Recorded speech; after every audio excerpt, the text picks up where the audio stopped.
Dito sa verse 4, pumasok sa kanyang templo na ang puso'y nagdiriwang. Umaawit, nagpupuri sa loob ng dakong banal. Purihin ang ngalan niya at siya'y pasalamatan.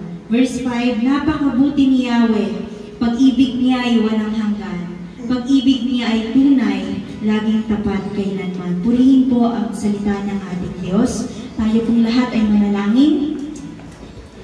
Yes, Lord God. Heavenly Father, we thank you for this wonderful day, Panginoon, that you've given us. Maraming salamat po sa pagkadidinako mo ang aming mga paa, Panginoon, ang aming mga panyapak dito sa iyong bahay panambahan upang muli sama-sama kaming magpuri, magpasalamat, Panginoon, sama-samang itataas ang aming mga kamay through worship, O God. Hayaan mo, Panginoon, ang aming mga bibig ay umawit, Lord God, ng buong puso, ng buong kagalakan, upang mapapurihan at maparangalan ng iyong dakilang pangalan. Panginoon, marapat lamang na ikaw ay sambahin sa Espiritu at katotohanan, sapagkat ikaw, O Diyos, ay tapat sa iyong mga pangako. At kahit kailan, Panginoon, anuman pong sitwasyon sa aming buhay, hindi mo kami binitawan, Panginoon. Kaya Lord, hayaan mo na ang bawat isa sa amin ay magalak ng buong puso, na magpuri at magpasalamat sa iyo. Maging yung mga kapatiran namin na wala pa rito, Panginoon, ipaalala mo sa kanila ng araw na ito ay para lamang sa iyo. Na Lord, ang bawat isa sa amin kung paano mo kami iningatan patungo rito, gayon din ang ikaw ang pag-iingat sa kanila, Panginoon. Sa gayon, sama-sama kaming magpuri at magpasalamat sa iyo. Na Lord, ang bawat isa sa amin, itoon ang puso at isipan, anuman kung bahid, Panginoon, ng karumihan, ng nakikita mo sa amin, Panginoon, pakalinisin mo ng iyong kabanal-banalang dugo mula ulong ng talampakan ng aming pagkatao, Panginoon. Ikaw ang siyang maglinis, O God. Ikaw maging sentro ng aming lahat ng gagawin sa umagang ito. At Lord, lahat, Lord God, ng aming aawitin ay para lamang sa iyo upang itaas ang iyong dakilang pangalan. Na Lord, yung flow ng aming Sunday service ay maging maayos sa iyong kabutihan, Panginoon. Hayaan mo na yung libo-libong anghel ay samahan kami, Panginoon, na magpuri, magpasalamat sa iyo, na ang bawat sulok ng bahay panambahang ito, Panginoon, ikaw ang siyang mag-anoint, Panginoon. Ikaw ang magbigay, Lord God, ng kalakasan sa bawat isa, Panginoon, na anuman po ang aming iniisip, anuman po ang aming nasa puso, hayag ito lahat, Panginoon, wala po kami may tatago sa iyo. Kaya, Lord, ikaw aming pupurihin, ikaw ang aming dadakilain, ikaw ang aming sasambahin sa araw na ito, Panginoon. Araw-araw mong ipaalala sa amin, Panginoon, na kailangan ka namin, na apart from you, we can do nothing, O God. Maraming salamat, O Panginoon. Ito po ang aming sama-samang panalangin sa tanging pangalan ng aming Panginoong Jesus at sa tulong at gabay ng Banal na Espiritu. Everybody say, Amen! Hallelujah! Ready na po ba ang lahat na sumayaw, umawit at magpuri sa ating Diyos?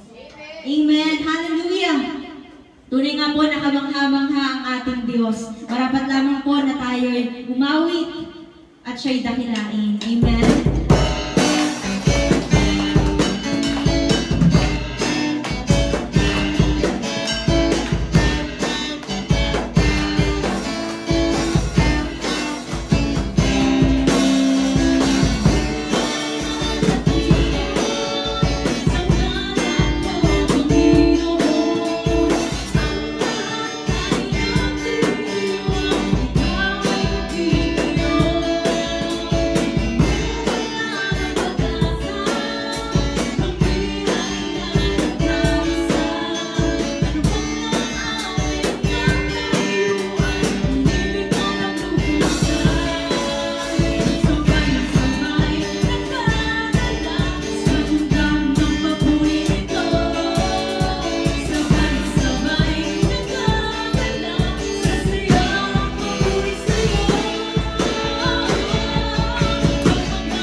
Alam namin ang bawat isa ay pinagpala mo, Panginoon.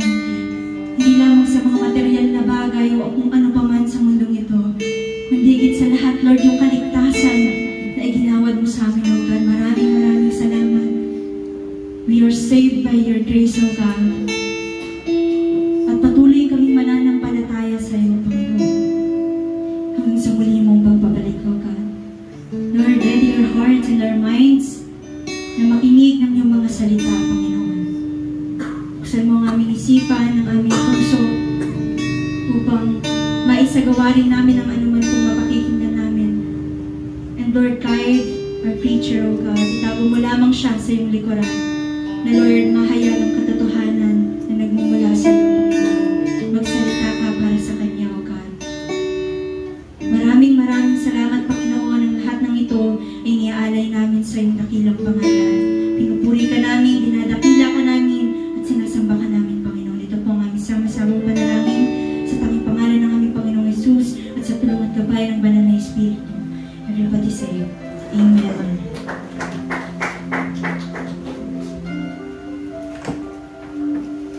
Manatili pong nakatayo sa biyaya ng ating Panginoon.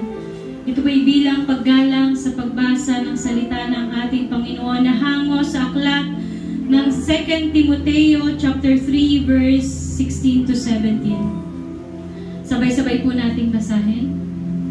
Ang lahat ng kasulatan ay kinasihan ng Diyos at kapaki-pakinabang sa pagtuturo ng katotohanan, sa pagsaway sa kamalian, sa pagtutuwid sa likong gawain, sa pagsasanay para sa matuwid na pamumuhay, upang ang lingkod ng Diyos ay maging ganap at handa sa lahat ng mabubuting gawain. Tayo pong lahat ay manalangin. Panginoon, tunay nga, Lord, nang iyong salita ang siyang nagbabago sa aming mga puso, Panginoon. Puso na kung saan matigas, Lord God, ngunit wala pong imposible sa iyo sapagkat hindi mo hinahayaan, Lord God, ng pinananahanan mo na puso ay hindi marunong magpakumbaba, Panginoon. Lord, katulad ng sinabi ng aming Apostol Pablo kay Timoteo, na lahat ng kasulatan mo, Panginoon, ay kinasihan ng Diyos at kapaki-pakinabang, Panginoon, sa pagtuturo ng katotohanan. Hayaan mo, Lord, ang bawat salita mong katotohanan, Lord, ma-instill sa puso ng bawat anak mo na naririto, na naghahangad na lumago sa pananampalataya at magkaroon ng matibay na pundasyon sa pagtakbo namin sa mundong ito, Panginoon. Lord, maraming salamat sapagkat ikaw ang tumawag sa bawat anak mo, Lord God, na nagtatagumpay sa anumang suliranin sa mundong ito. Hayaan mo sa pagtakbo ng bawat anak mo na naririto, hawakan mo ang aming mga kamay. Patuloy mong i-carry ang bawat isa, Lord God, dahil ang footprints na nakikita ay sa iyo at hindi sa amin, Panginoon. Lord, dalangin ko nawa na ang iyong mga salita ay patuloy na mag-manifest, mag-dwell, O Lord, sa puso ng mga anak mo na naririto. We ask the guidance of the powerful Holy Spirit that's within us, Lord God. Be our teacher, be our guidance sa mga oras na to. Ito po ang aming dalangin na may pasasalamat, pananampalataya sa aming Panginoong Jesucristo. Ang lahat ng anak ng Diyos ay magsabi ng Amen. Ayan. Palakpakan po natin ang ating Panginoon. Inaniyaan ko po ang ating mga kapatid na magsiupo sa biyaya ng ating Panginoon. Meron pa pong bakante dito sa may dalawang upuan pa pong vacant. So, ayan. So, tayo pong lahat ay mag-aral ng salita ng ating Panginoon. So, natapos na po natin ang ating pag-aaral sa unang Timoteo. At tayo po ay dadako na sa ikalawang Timoteo, chapter 3. Dahil last week po, yan, alam naman natin ang ating kapatid na si Nes ang ginamit ng Panginoon upang magturo sa panambahan ng ating Panginoon. Amen? Sabi mo sa katabi mo, kapatid, kumusta ka? Bigyan mo naman ng magandang ngiti ang ating mga kapatiran sa pananampalataya. Tayo pong lahat ay ay magkakapatid sa pananampalataya at patuloy na binabago at tinutuwid ng ating Panginoon sa paraang nais niya. Amen po ba? Amen. So, sabi po dito, the book of Timothy or 2 Timothy ito po yung huling sulat ng ating Apostol Pablo nung siya ay nakakulong sa Roman prison cell. So it is around, sabi po ng commentary, it is around 64 to 67 after death of our Lord Jesus Christ. Sabi dito, shortly before his executions, kasi alam naman natin, ang grabe po yung pinagdaraanan ng mga Kristiyano noong unang panahon. Amen po ba? Sabihin mo sa katabi mo, kapatid, magpakatatag ka. Dahil bago pa tayo humantong sa paghihirap na meron tayo ngayon, may nauna nang naghirap sa atin. Amen? And sila po'y nagtagumpay. Kaya sabihin mo sa katabi mo, kaya ikaw din magtatagumpay sa tulong ng ating Panginoong Jesus. So alam natin, shortly before his execution under Emperor Nero, alam naman natin kung gaano kalupit si Emperor Nero. Siya po ay nasa history at wala po siya sa Bible. Pero mababasa ang kanyang pangalan sa history. So this personal farewell letter encourages his protege. Pag sinabing protege, ito po yung mag-aaral. Si Pablo po, si Timoteo ay kanyang tinuturing na anak at hindi lang mag-anak, hindi lang anak, kundi isa din po siya mag-aaral. Sabi mo sa katabi mo, mag-aaral. Sapagkat ang disciple, ang kahulugan niyan ay mag-aaral. Amen? So kung lahat tayo ay nag-aaral ng salita ng ating Panginoon, sabihin mo sa katabi mo, ikaw ay disipulo ng Panginoong Hesus. Amen? So we are all disciples of Jesus Christ. So Timothy, to stand firm in the face of suffering and false teaching. So alam natin na at young age ni Timothy, sabi po ang kanyang age po is between 20s or 30s. Kasi yun po ang tinuturing ng mga young. So Timothy, to stand firm in the face of suffering and false teaching, remain faithful to God's Word. Saan siya naging tapat? Salita ng Diyos. Tayo po, bago tayo maging tapat sa ano pa mang meron dito sa mundong ito, mahal natin sa buhay, asawa, mga anak, tayo ay dapat munang maging tapat sa salita ng Diyos. Sabi mo sa katabi mo, maging tapat sa salita ng Diyos.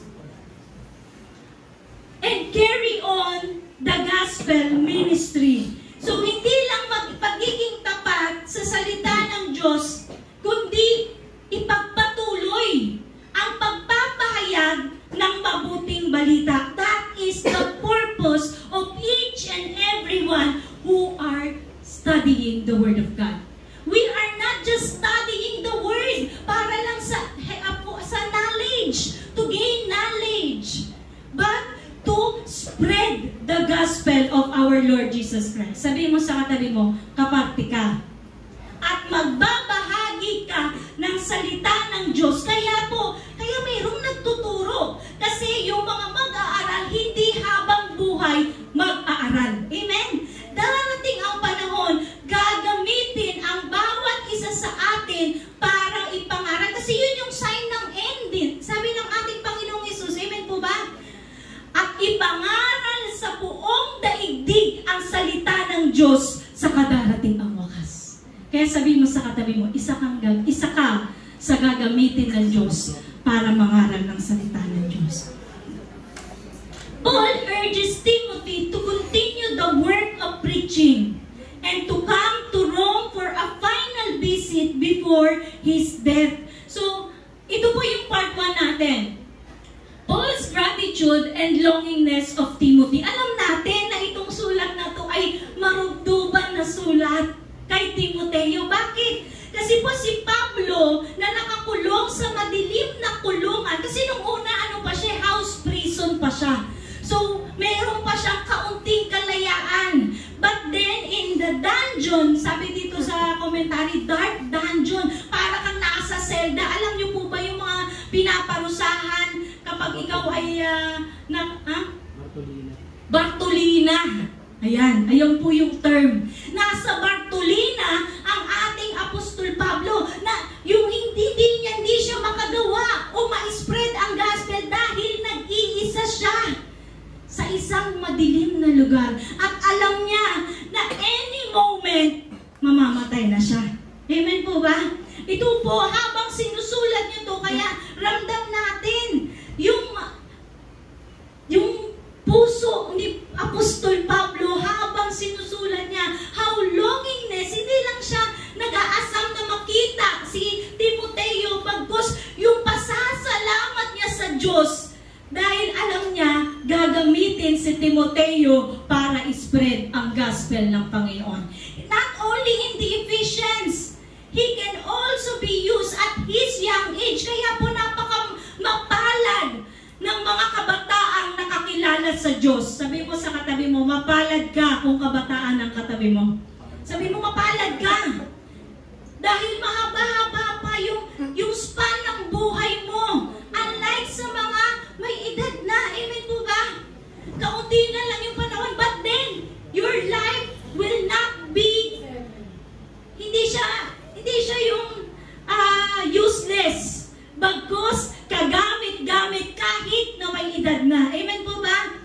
Kasi alam natin, makapangyarihan ang tumawag sa atin.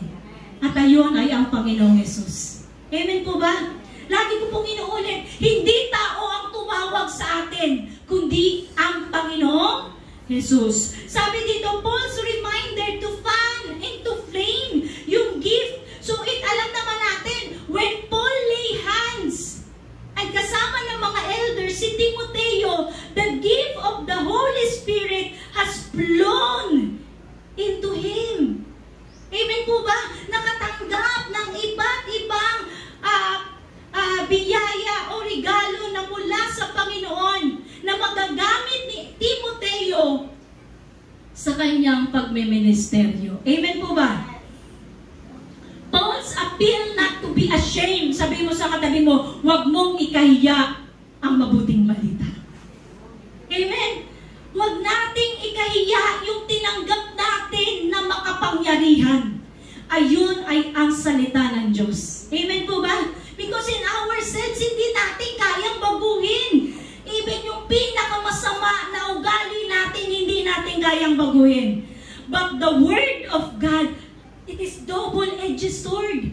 Once na nakarinig tayo ng pagpapahayag na mula sa Panginoon o salita ng Diyos, kaya at the end of this chapter 3, sinabi ni Pablo, ito'y magagamit sa pagtuturo, sa pagtutuwid. So, ibig sabihin, not only para magkaroon tayo ng karunungan, but it will develop and equip ourselves. Amen? Sabi mo sa katabi mo, ini-equip ka ng Diyos. So sabi dito, Paul's appeal not to be ashamed, huwag ikahiya ang mabuting balita. So sabi dito, sa una, in 2 Timothy chapter 1, is a letter from aging Apostle Paul to his young protege Timothy, urging him to fan and to flame his spiritual gift and not to be ashamed of the gospel or of Paul's suffering. Kasi alam naman natin, in chapter 1, may mga taga-Asya na kinahiya si Apostol Pablo at iniwanan siya. Bakit? Ikaw ba naman pangalawang beses ka makulong eh? Amen po ba? Totoo ba yan? Totoo ba yung gospel na yan? 2 beses na nakulong. But then, sabi ni Paul, huwag mong ikahiya. Bakit? Alam natin at alam ni Timoteo kung ano ang dahilan ng pagkakakulong ni Apostol Pablo. Kung ito yung paghihirap sa mabuting balita. And we are all partakers of that suffering of our Lord Jesus Christ. Amen? Sabi mo sa katabi mo, naghihirap ka? Nakikibahagi ka lang. Hindi